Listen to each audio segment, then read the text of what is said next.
Hello YouTube, it's a beautiful day outside, the sun is shining, the birds are chirping, and life is just beautiful, you know. It's a miracle, really, just that all of this would just spring up out of nowhere, you know, or nothing, or whatever God is that created all of this bounty and abundance and beauty, right? Like there's so much beauty in the world.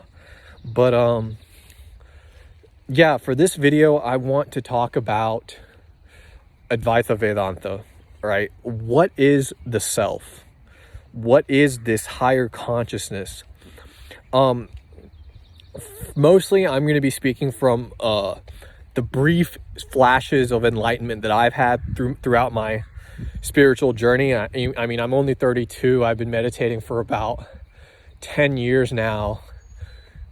Even though meditation, there's a great quote on that. They say meditation, enlightenment is an accident, and meditation makes you accident prone.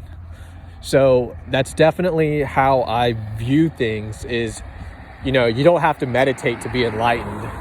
You don't have to do all that crazy, you know, go to the Himalayas, but you do have to devote a part of your psyche towards this self-transcending process, right? Like, if you think about it, what is enlightenment? Enlightenment is, in fact, the most natural of processes.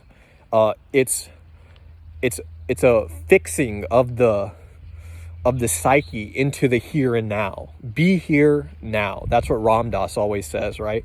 So it's just this concept of being here in the moment, transcending time, because if you're in the moment, you're beyond time, and transcending the individual self, right?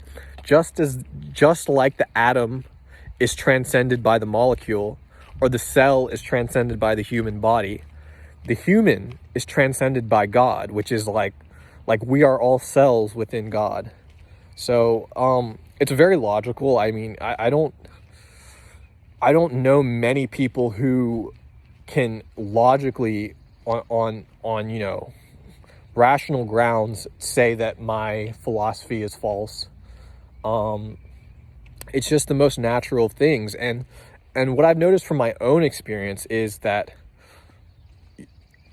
you know, you get this sense of self-transcendence, this disidentification of the thought structures that usually make up what you call the little self, right?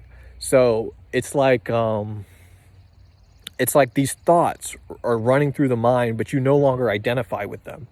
Or you're in this place where you realize that reality doesn't stop with your skin, right? Like you think that you're inside this body and that reality is outside your body. But in reality,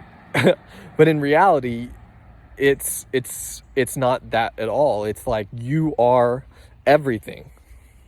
You realize that you are nothing, and therefore you are everything. It's one of the most paradoxical states of consciousness that you can possibly get into. You know, in my book, I've written some books. If you're interested, type in Anshu Patre into Amazon. It's ANSHU space PATRE. That's my name. But if you type that in, you'll get my books. But I've written some books on the nature of enlightenment, and literally I say that God is a paradox. God has there's no reason that you can't rationalize God. You can't put God into a box and say, this is God and that is not God. This is God and that is the devil, right? That's one of the basic principles of Advaita Vedanta is there is no distinction between spirit and matter. And that's basically what I've been taught to, that what I've realized in my own meditations is that reality is fundamentally an illusion, and what we're here to do is wake up from that illusion. And the more people that wake up from the illusion, the better the world will become. You know, my name is Utopian Buddha on YouTube, And I truly believe in utopia. I do believe that it's possible. So, yeah, I'll just end it with that, and I'll see you guys next time.